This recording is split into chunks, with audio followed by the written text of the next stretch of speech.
करा के रौरा पूरा उत्तर प्रदेश में फैला दे कि चांदनी एक मैं पूर्व सैनिक बोल रहा हूँ सुबेदार एसएन यादव कि चांदनी रात में बरसात बुरी लगती है और यदि सामने हो अखिलेश की पार्टी तो पूरी बारात बुरी लगती है। आप तो पत्रकार हैं और आपको सब कुछ पता है।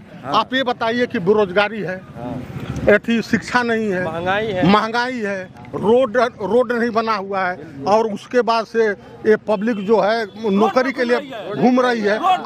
बढ़िया नौकरी होना चाहिए। सब लड़के बेरोजगार यहाँ पर घूम रहे हैं और आप बात कर रहे हैं कि क्या हो रहा है। योगी से डर नहीं लगा? अरे जोगी जी का मारो, जोगी से डर लग रहा है। बेरोजगारी की स्थिति ये है कि आज 5 सालों में जितनी भी नियुक्तियां निकली या तो परीक्षा नहीं हुआ, परीक्षा हुआ तो उसका पेपर लीक हो गया।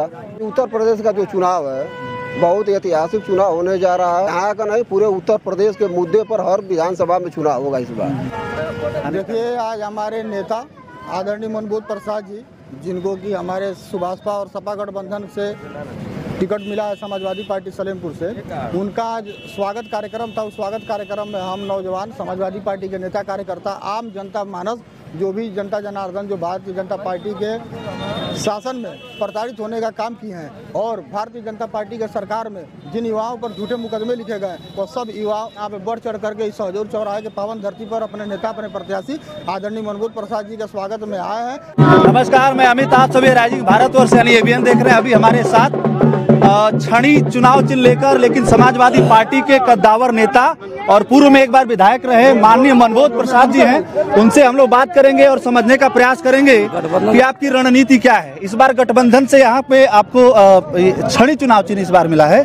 उस बार आप साइकिल चढ़ के विधानसभा में गए थे नेताजी, तो कैसा लग रहा है इस बार छड़ी मतलब काम करेगी यहाँ पे? देखिए, उत्तर प्रदेश में नौजवान के सवाल पर, बेरोजगारी के सवाल पर, किसान के सवाल पर, व्यापारी के सवाल पर और विकास के सवाल पर, सारे मुद्दों पर ये गवर्नमेंट फेल हो चुकी है। एक ही मात्र कुछ चुनिंदे जातियां हैं जिसकी हत्या कराना उनका मूल उद्देश्य है। तो ये सुभाषपा और समाजवादी पार्टी ने दोनों का दिल मिला है और दोनों ने कहा कि सारी चीज़ों को खत्म करने का हम लोग काम करेंगे।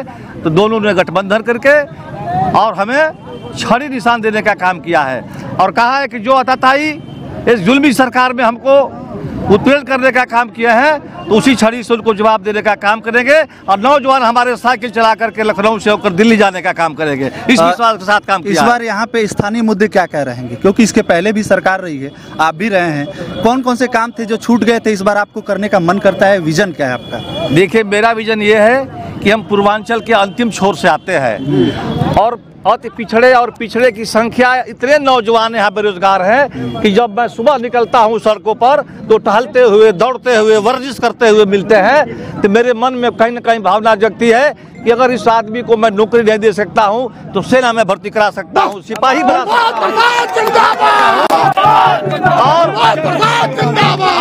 और इसके लिए इसी के लिए सोचा हूँ कि इस पूर्वांचल के हिस्से में 2 मिनी स्टेडियम बनाने का काम करेंगे जिसमें पिछड़े, दलित और पिछड़े लोग वर्जिश करके सेना में और पुलिस में और सैनिक में भर्ती होने का काम करेंगे। एक अंतिम सवाल नेताजी, विजय लक्ष्मी गौतम जी आपकी पार्टी में थी, अब वो भाजपा से उनको टिकट मिला है, तो ऐसे कैसे मतलब अब कैसी लड़ाई कैसे, अभी जिनके साथ आप गलवहियां कर रहे थे आपकी पार्टी के लोग, अब वो आपके सामने आपके खिलाफ मैदान में उतरी हैं, तो क्या होगा इस बार, कैसी लड़ाई रहेगी?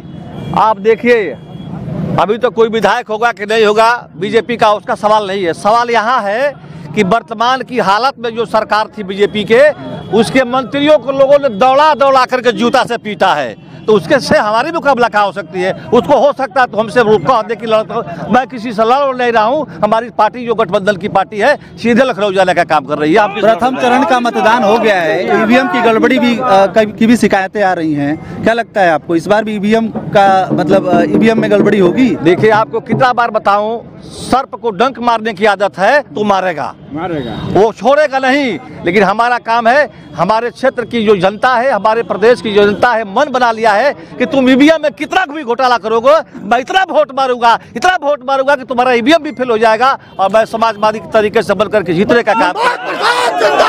समय देने के लिए बहुत बहुत धन्यवाद। तो ये थे हमारे साथ मनोज प्रसाद जी, जो समाजवादी पार्टी के कार्यकर्ता जाता है, लेकिन इस बार छड़ी के साथ उन पर भरोसा जताया गया है। देखिए जनता इनके इस भरोसे पे कायम होती है कि नहीं। चलिए मिलते हैं कहीं और से। नमस्कार, जय हिंद, वंदे मातरम।